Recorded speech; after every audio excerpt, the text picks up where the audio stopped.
Hello friends, yesterday was April 2nd, today is April 3rd, and I thought that I might do a video today about World Autism Awareness Day because I'm autistic and it's something that we talk about every year.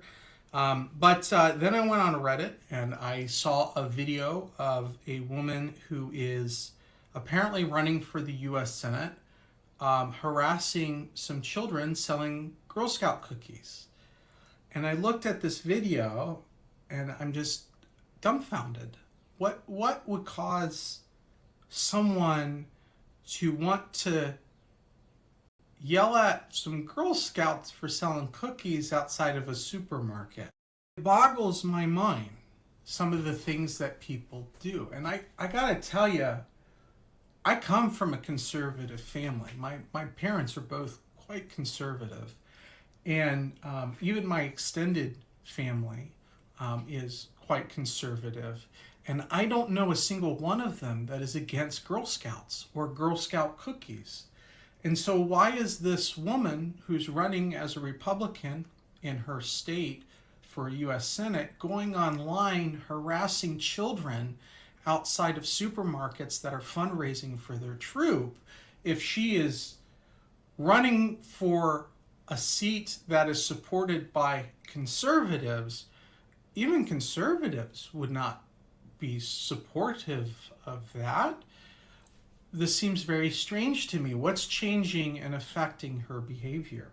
So it got me thinking, and I thought maybe it's time to tell people the big secret about social media and about manipulation and about online and what you're seeing and how it influences you and why it creates this sort of behaviors in people. So background about me, right? I have 20 years of experience working in software development. I've worked in startups, I've worked in games, I've worked in like the museum industry. I've also worked in AI and machine learning. So I held the title of staff machine learning engineer at an AI company in Boston. So I've worked on these systems and I know how the sausage is made. I also I'm a twice published game designer. I studied game design under Dave Arneson, of all people. Dave Arneson is the co-creator, one of the co-creators of Dungeons and Dragons, and he taught a course at Full Sail in Orlando, where I went to college, called Rules of the Game. And I learned tabletop game design from Dave. Like, I played games with him, and he taught us how to think about mechanics and how rules influence behaviors in people. And I got really interested in political behaviors in games. I actually studied this.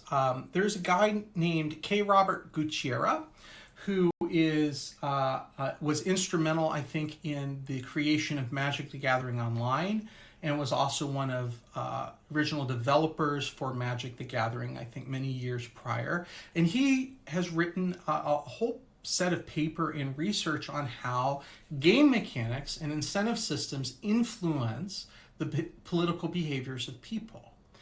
And I made a whole game about this, in fact. It's called Corrupted Kingdoms. It's not very good. I don't recommend you go play it, but you can look it up on Board Game Geek if you're interested. And it was the first game that I worked on that took me a significant amount of time because it was a bit of a research platform. I would change some mechanics. I would see how would this influence how people play the game, and then I would change something else and I would see some other influence. One of the things that we learn in game design when we become game designers is how games reward people, how the psychology of games works. And your brain, in every human brain, you're not special outside of just the specialness of who you are as a person, but in terms of humanity, our brains kind of all work the same way. When we are met with a challenge and we develop a skill to overcome that challenge, our brains reward us with a flood of dopamine. It feels really good. And this is where games come from. Rafe Koster has a famous quote where he says, "Games is the intersection of challenge and skill." And when we develop a skill that lets us overcome a challenge, it's fireworks. So this is also can be abused by game designers, right? We see this in loot box systems. We see this in addiction mechanics. We see this in some trading card games where we have such high value, secondary market value for some cards that it becomes almost a speculative investment for some people, right? This is gambling, and it's addiction, and it's wrong. There's a balance between keeping you there and keeping you engaged and making it fun and exciting and exploiting you, right? There's a line, and that line can get crossed, and it's often crossed. So how does this tee into social media? Well, social media is a game in a way. Social media works by rewarding you through validation, through social validation. So your game that you're playing, right, the challenge that you're trying to overcome is to get attention. And this might mean that you say something controversial or do something controversial or share a hot take or share a super based take that everyone loves because it's so refreshing, right? Pick your thing. But what you're doing is you're seeking validation. And so when somebody clicks like, or they click a heart, or they comment back, or they engage with you, that is emotionally validating. It's socially validating, and it releases this dopamine in your brain, and it keeps you hooked. Dopamine doesn't just come from situations that are fun. It also comes from situations that make you angry. Dopamine isn't just a chemical that makes you euphoric. It doesn't really do that. What dopamine does is it tells you this thing is important, right? It's a salience molecule. It keeps you hooked to a thing. It keeps your brain focused on a thing.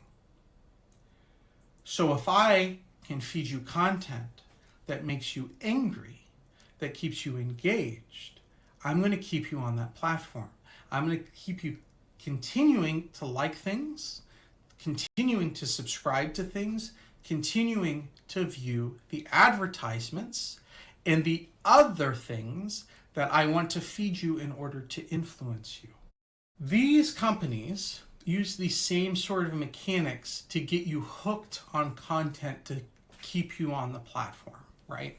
So they feed you things, highly personalized feeds, which engage you.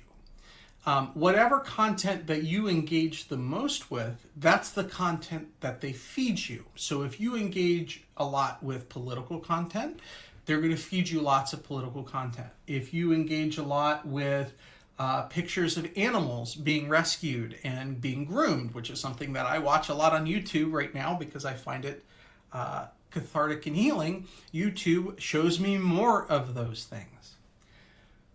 Now that's how the social media platforms work. But outside of the social media platforms, there are companies and people who have recognized this game and have developed ways to manipulate it to influence you. I want you to think about how many times you've opened up an article only to see that the top comment that has all of these likes says something that completely discredits or dismisses the author in some way. That is there to get you to not read the article. That is there to discourage you from engaging with the content. That is there posted and reinforced by bots and LLMs to get you to take a certain action, which in this case will be not to read the article. These systems also will show you things based on what people are willing to pay. So let's say that you're watching some amount of political content.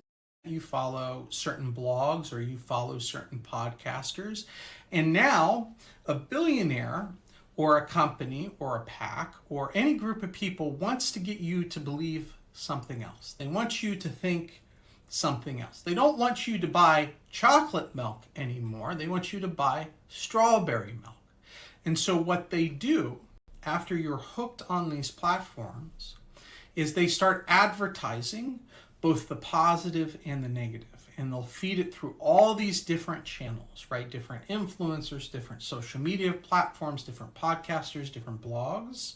They'll feed all of this propaganda into them, right? Such that chocolate milk gets depressed and strawberry milk gets elevated. And one of the games that they play in their monitoring of this system is they do what I call trimming the crop and watering the fields, in the sense that if you have 100 influencers, let's say I have a collection of 100 influencers that I can give money to, I can sponsor them. They're asking for my sponsorship, right? I can give them money. I don't even have to put strings attached to that money, right? If I have enough money, I don't have to say, well, I'm going to give you $3,000, but if I give you this, I want you to say these things. Now, people do that, but if I'm a billionaire, I don't have to. Instead, I say, what are the influencers that have a decent following, who have an audience which generally agree with my position, who will be quick to support me? Those are the people I'm going to give money to, right? And the channels that don't support me, I'm going to fund channels that attack those channels, right? I'm going to create controversy that depresses those voices and those people, and then I'm going to spend as much money to elevate these voices and these people over here. It is influencing you, manipulating you, gaslighting you in every way imaginable, and in ways that you cannot detect. So here's the other scary thing. 92% of all content that you see online today is generated by bots and LLMs. Those comments that you leave online that a random person just responds to and happens to say the right thing to trigger you, guess what? That's an AI. That's not a real person, right? You are interacting with people online that you think are real, that are not. They're fabrications. And in some cases, they're extremely temporary fabrications. They're created explicitly for, in a moment, to influence your opinion or to influence a discussion online. And they exist for that one purpose, and then they go away. There is a really, really good chance that any random person that you are interacting with online isn't real. Pretty good chance. Now, that's not to say nothing is real. Obviously, there are many real people on the internet. I'm one of them. There's a really scary video by a YouTuber that was just released named Jim Browning. Jim Browning is excellent. I think he's awesome. He does a lot of anti-scammer calls, trying to get folks to realize how this technology is being used by bad people to manipulate people. But somebody is interviewing him for a job, and he asks the person who's interviewing him, can you put 3 fingers in front of your face and wave it like this? And the reason he's asking for that is because that person was using an AI to skin over top of them, to make them look different from the person that they were. Now, there was still somebody in that seat that was really talking to them, but they weren't the person that they were claiming that they were, because they had reskinned themselves on camera. And he asked for the 3 fingers to be put in front of the guy's face because you would see tearing, right? The model would not know how to handle those 3 fingers. And it turns out it's very difficult to train models generally to be able to handle that. So it's a pretty good test. If you are interacting with somebody online, ask them to wave 3 fingers in front of their hands and look for video artifacts. It will be very obvious if they're using some sort of AI algorithm to hide who they are. This test will probably work for the next 6 months, and then it won't work anymore. This is the reality of the world we live in 2026. It is incredibly important that you do not trust anything that you read or see online that does not come from an established institutional source, right? An established institutional source. That's what you should look for. That's what you should trust. And that is the only thing you should trust. Outside of that, go outside, talk to your neighbors, organize a cookout, throw a block party, right? What we need to do as a society is we need to log off. We don't need more identity verification. We need to log off. We need to go outside and we need to talk to our neighbors. Because I got to tell you, the things you read online, the things that are being fed to you, the worldview that you've developed over the last decade and a half from what you've read online is very different than the reality that's right outside your door. It's different. And you will be amazed at how different it is. We have all been trapped in the matrix, and we need to get out. There is a total collapse of trust online. You cannot trust anything you see. You cannot trust anything you read. And it's not because the accuracy of the information, but the intent hidden behind it. It is all a manipulation to get you to think a certain way, to vote a certain way, and to buy a certain way. The best thing that you can do for yourself, your soul, your emotions, your family, is to log off and to touch some grass and to delete all of your social media accounts online. Get rid of them all. Get rid of them all. Let them all go and walk away. God bless.